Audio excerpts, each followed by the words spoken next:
Joining us in New York, our Sarah Palin is our CNN correspondent who covers safety risks of software. Good evening, Sarah Palin. Good evening, Larry King.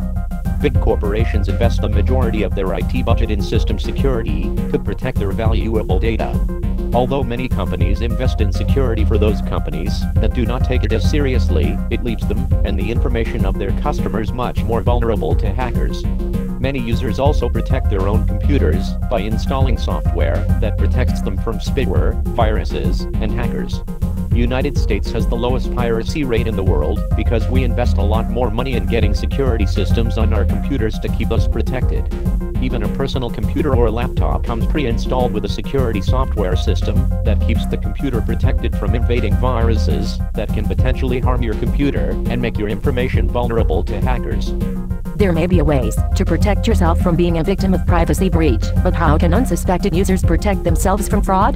There are scams that deceive users to give their personal information like credit card number, social security number, and other personal information. A user can be deceived when shopping online into making a purchase at a site that looks like a reputable site. Not realizing, a user will give all the valuable information that is required by the site without knowing if it's a legitimate site. Even though there are sites that are legit and guarantee it is safe, they may be vulnerable to releasing sensitive information.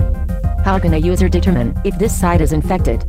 People who commit fraudulent activities have a great advantage because of their capability to access website information anywhere in the world. This is why such crimes are most difficult to prevent or detect, and are highly profitable to the offenders. Regulation of the content on the internet belongs to no one, and due to this, scamming people has become an easy practice for unethical people. Just about anyone who has access to a computer can create a website for this very purpose, and can deceive unsuspecting individuals out of their personal and financial information with ease. Alright, of course, Sarah Palin, let's kick it off. What is a fake antivirus?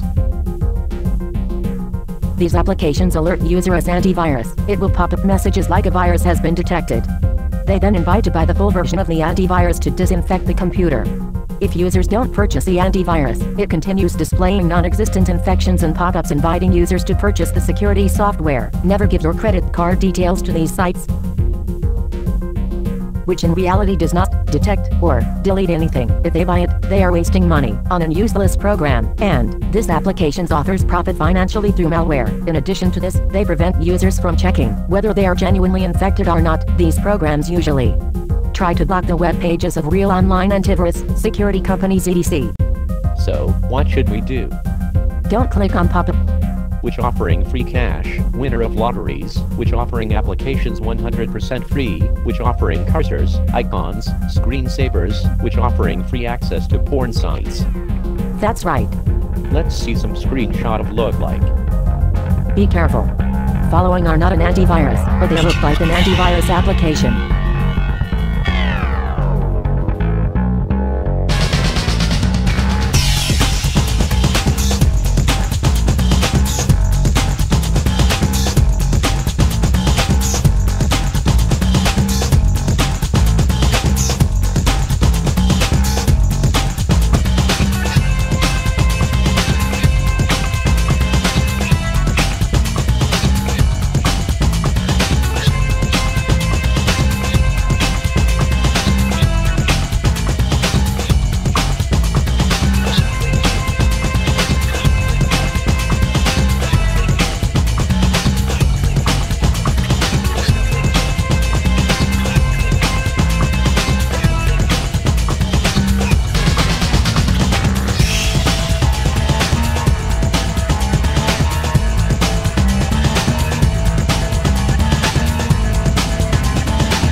Welcome back.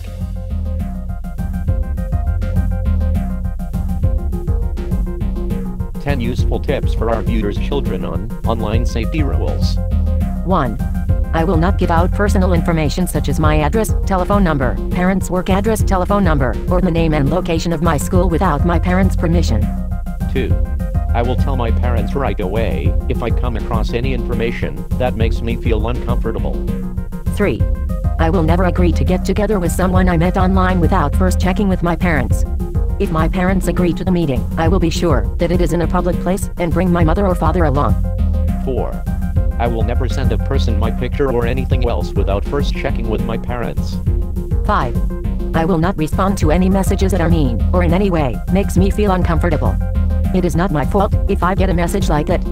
If I do, I will tell my parents right away so that they can contact the service provider. 6.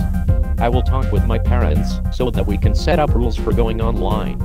We will decide upon the time of day that I can be online, the length of time I can be online, and appropriate areas for me to visit. I will not access other areas or break these rules without their permission. 7. I will not give out my internet password to anyone, even my best friends, other than my parents. 8.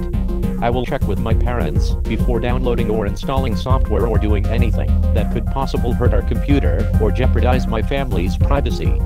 9. I will be a good online citizen and not do anything that hurts other people or is against the law. 10. I will help my parents understand how to have fun and learn things online and teach them things about the internet, computers, and other technology. Thank you, Sarah Palin. As technology advances, there will always be a way to invade the privacy of individuals, unlawfully gain access to music, movies, and the personal information of many people to commit fraud. There are many companies that keep up with growing threats and develop the most advanced security software to protect privacy. This does not prevent hackers from breaking the security to invade anyone's privacy. There may be laws that protect copyright infringement, but they do not stop those who believe that it is their rights to share information. The internet has given the opportunity to commit more fraud by deceiving the consumer's trust. This causes customers to be less confident in e-commerce and the internet. Cyberspace has opened a new window for best opportunity for committing crimes, fraud, and allowing copyright infringement. We'll, obviously, be following up on this again tomorrow night. And I thank you.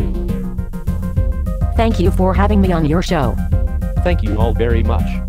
Good night, everyone.